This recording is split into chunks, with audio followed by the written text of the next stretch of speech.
কামারহাটি পৌরসভার চেয়ারম্যানের পদত্যাগের পরেই আজ মদন মিত্রের বাড়িতে পৌঁছে গেলেন ইডির আধিকারিকরা।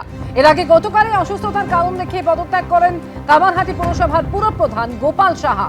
পদত্যাগ করেন ২৭ নম্বর ওয়ার্ডের কাউন্সিলরও। আর তারপরই আজ মদন মিত্রর একাধিক ঠিকানায় ইডির তল্লাশি।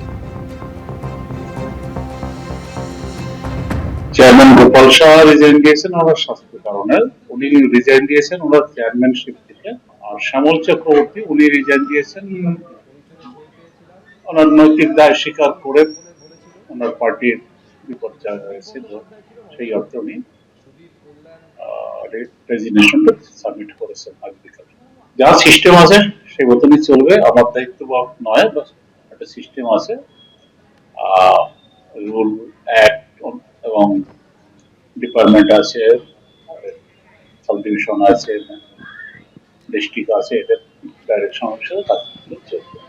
সকাল ৬টা থেকে মদন মিত্রর এই দক্ষিণেশ্বরের ফ্ল্যাট সেখানে যেমন তল্লাশি চলছে, তার আরো একাধিক ঠিকানা সেখানে আজকে সকাল থেকে পৌঁছে গিয়েছেন আধিকারিকরা এবং পুরো নিয়োগ দুর্নীতি মামলার তদন্তে নেমে একাধিক ব্যক্তিকে জিজ্ঞাসাবাদ করে মদন মিত্রের নাম উঠে আসে। আর সেই সূত্র ধরেই আজকে তল্লাশি।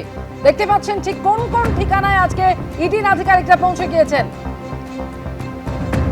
যদুবাবুর বাজার এবং সেখানেও একটি জায়গায় ইডির আধিকারিকরা তারা পৌঁছে গিয়েছেন, সেখানেও আজ সকাল থেকে চলছে তল্লাশি।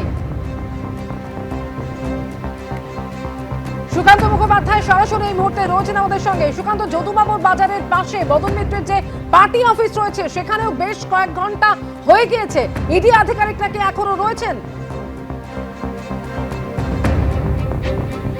একেবারে দেখো, প্রায় 8.5 ঘন্টা ইতিমধ্যে এই যে ভবানীপুরের 32B ধীরেন্দ্রনাথ ঘোষ রোড আমরা এখানে আছি। সকাল 6টা থেকে এখনো পর্যন্ত এখানে অভিযান চলছে এবং জানিয়ে রাখি যে মদন মিত্রের যে কটি সম্পত্তি রয়েছে বা ফ্ল্যাট রয়েছে তার মধ্যে কিন্তু ভবানীপুর যেটা তার পৈতৃক বাড়ি সেখানে তিনি রয়েছেন। এবং তোমাকে কিছুক্ষণ আগে যে ছবি দেখালাম, মাত্র কিছুক্ষণ আগে যে সেখানে কিন্তু সিআরপিএফ এর সংখ্যা আরও বাড়ানো হলো। সিআরপিএফ এর একজন পদস্থ আধিকারিক তিনি কিন্তু ভেতরে প্রবেশ করলেন এবং দেখা যাচ্ছে যে সামনে তারা রয়েছেন। গোটা বাড়ি ঘিরে কার্যত এই যে তল্লাশি অভিযান সেটা কিন্তু চলছে। মদন মিত্র যিনি 2011 সাল থেকে কামারহাটির বিধায়ক, তোমাকে বুঝতে হবে যে টাইম লাইন যদি ধরি আমরা এই দুর্নীতির, অর্থাৎ এই যে পুরো নিয়োগ দুর্নীতির মামলার, সেটা কিন্তু মূলত 2014 পর থেকে হচ্ছে। ফলত এই যে 2011 সালের পর থেকে কামারহাটিতে বিধায়ক তিনি, এবং এই যে 60টি পুরসভার বিরুদ্ধে দুর্নীতির যে অভিযোগ উঠছে এবং সেই সংক্রান্ত তথ্য বা নথিপত্র অয়নশীলের ফ্ল্যাটে পাওয়া যায় বা তার অফিসে পাওয়া যায়, সেখান থেকে কিন্তু একটা বিষয় জানা যাচ্ছে যে সেই টার্মে বিধায়ক হিসেবে কিন্তু মদন মিত্র এই কামারহাটিতেই ছিলেন। ফলত তার কোনো রকম সুপারিশ কাজ করেছিল কিনা বা তার কোনো সুপারিশে কামারহাটি কিংবা টিটাগড় পুরসভার তরফে কারো চাকরি হয়েছিল কিনা, এই বিষয়টা কিন্তু খতিয়ে দেখা হচ্ছে।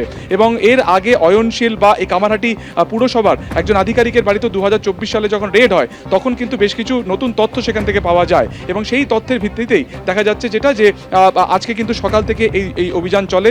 মদন মিত্র তিনি ভেতরেই রয়েছেন এবং কিছুক্ষণ আগে যে খবর আসছিল সমস্ত নথিপত্র সেগুলো কিন্তু সেগুলো খতিয়ে দেখা হচ্ছে।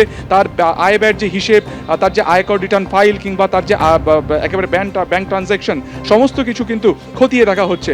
এবং এখনো পর্যন্ত ইডি সূত্রে আমরা যেটা জানতে পারছি যে শুধুমাত্র এই কামারহাটি বা ভবানীপুর নয়, তার পাশাপাশি কিন্তু জোকার তার একটি পুরনো ফ্ল্যাট রয়েছে সেখানে, এছাড়া সন্তোষপুরে বেলেঘাটা এবং এই বাড়ি থেকে অর্থাৎ ভবানীপুরে বাড়ি থেকে ঢিলছোড়া দূরত্বে তার একটি পার্টি অফিস রয়েছে, সেখানেও কিন্তু একযোগেই তথ্য তল্লাশি অভিযান চলছে।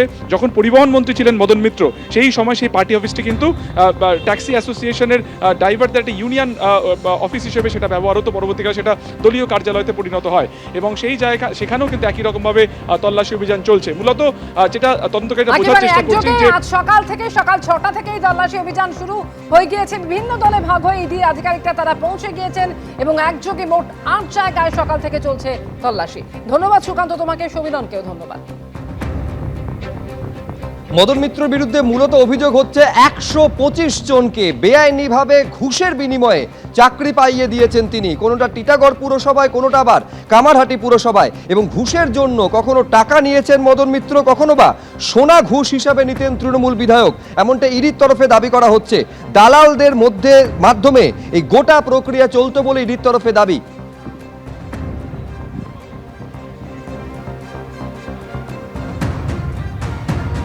এবিপি আনন্দ, এগিয়ে থাকে, এগিয়ে রাখে।